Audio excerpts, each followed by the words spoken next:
Ushobora kuba utarubiza ariko reka nkubwize ukuri nubwo abahungu biruka ku bakobwa babatereta rimwe na rimwe bakabatera indobo iyo bigeze ku ngingo yo gushaka abagore ikibuga kiricuri kugasanga nta musore uri gukozwa ibyo gushaka nubwo geto yaba yinjizwamo abakobwa ba buri weekend kuko abasore aribo baba bitezweho gusaba abakobwa ko babana. Niyo mpamvu uzabona abakobwa benshi bifuza gushaka ariko abakunzi babo ntibagire icyo bibwira. Byahoze ari bisanzwe cyane ko umusore ugejeje imyaka y'ubukure yabaga agomba kuva iwabo ndetse agashaka umugore akagira uwe muryango, aho umusore byabaga byitezwe ko yagombaga kurambagiza umukobwa akamusaba akanamukwa. Uretse ko no kwishingira atari ingeso yadutse vuba nabyo byahozeho, gusa ibintu byarahindutse ku buryo byo gushaka abagore abasore benshi babivuye na bake bakibikozwe ukaba usanga barinda gutegereza gutarantura nk'abagowe cyane no kurobanura. Nubwo ku rundi ruhande abakobwa nabo badasiba gutera hejuru bibaza icyabaye ku basore b'iyi myaka batagishaka kubarongora ngo babagire abagore kugeza nubwo batangiye gusaba ko hakorwa iperereza hakabasha kumenyekana impamvu itera ibyo byose gatuma nabo bahera ku ishyiga. Akaba aribyo byatumye ikigo cy'igihugu cy'ibarushamibare mu Rwanda gikora ubushakashatsi ku mpamvu zitandukanye zitera abasore b'iki gihe kudashaka abagore. Mw'itangazo giherutse gusohora kikaba cyaratangaje ko umubare w'abashakana wamanutseho 9.5% mu mwaka wa 2024 aho bavuye kuri 57.8% mu mwaka wa 2023 bagera kuri 52.878 mu mwaka wa 2024. Uyu mwaka wo bitekerezwa ko umubare w'abasore batera utwatsi byo gushaka abagore wamanutse ku kigero cyo hejuru cyane, ibituma abasore bashaka abagore bashobora kuba baramanutse kugera munsi ya 50%. Muri urwo rujero rwo kwibaza ikiri gutera ubwoba abasore bakaba batagikozwa ibyo gushaka abagore, niho twasesenguye ndetse dukusanya impamvu 5 nyamukuru ziri gutera ubwoba abasore ntibashaka abagore. Nubwo ku mpande zombi yaba abakobwa n'abasore imyaka yo gushaka yongereye muri rusange, ariko ku basore by'umwihariko n'umubare w'abashaka abagore waragabanutse ku buryo buteje inkeke cyane. Reka ndeke kwizimba mu magambo dutangirane n'impamvu ya mbere mu mpamvu 5 ziri gutuma abasore bo mu Rwanda batinya gushaka abagore. Mirere nzayikorera niko nitwa Iwacu Stories, niho uri kunyumvira. Kora subscribe tubone gutangira.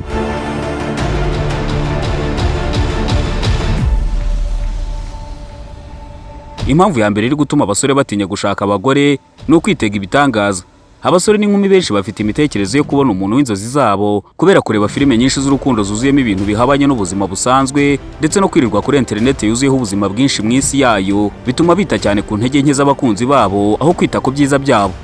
Uku kwitega ibitangaza bituma bareka gushaka ko babumva batarabona umuntu uhuje n'ibyo batekereza byose ndetse biteze. Mu bushakashatsi bwakozwe n'ikigo cyo muri Amerika cya IFS Wither Institute mu mwaka wa 2024, 40% by'ababwitabiriye bafite imyaka 55 kumanura bavuze ko impamvu batarashaka ari uko bategereje umuntu ukwiye, mu gihe 36% bo aribo bonyine bavuze ko bafite ibibazo by'amafaranga. Ibibazo by'amafaranga dusangiye turi benshi reka bihite bituganisha ku mpamvu ya kabiri iri gutuma abasore badashaka abagore, aho ubushakashatsi bugezweho mu by'imibanire hagati y'abantu bugaragaza ko umubare w'urubyiruko rukibana n'ababyeyi wikubye inshuro nyinshi cyane kurusha ikindi gihe cyose cyabayeho mu mateka y'isi. Ibyo ntabwo byatewe n'amahitamo y'abakiri bato, ahubwo biterwa n'uko ubukungu bwifashe muri iki gihe. Ubukode burahenze, kubona akazi byabaye ingume, mu gihe n'abagafite birirwa bataka ubukene. Ku basore benshi kuguma mu rugo si umwanzuro wabo, ahubwo niyo mahitamo yonyine basigaranye.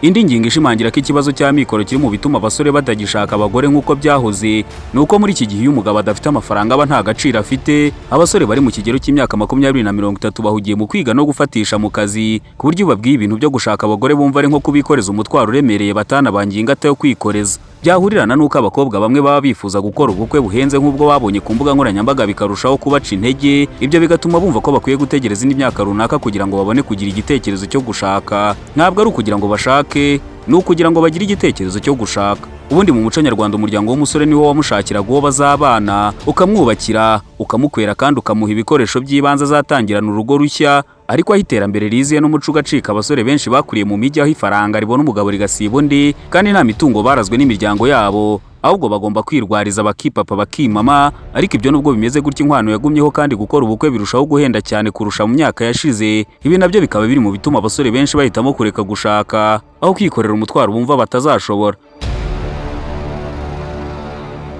Impamvu ya gatatu iri kubuza abasore benshi gushaka mu Rwanda ni imbuga nkoranyambaga. Imbuga nkoranyambaga zagize ingaruka nyinshi ku mibanire y'abakiri bato n'abakuze. Guteretana byavuye ku kuganira imbona nkubone byimukira ku mbuga nkoranyambaga nka WhatsApp, Tinder, Facebook ndetse n'izindi. Nubwo byoroshye guhura n'abantu benshi ku mbuga nkoranyambaga, biragoye cyane kumenya imico y'umuntu mutari kumwe, kuko abantu benshi barishushanya cyane iyo bari ku mbuga nkoranyambaga bakatwiyereka mu ishusho batarimo.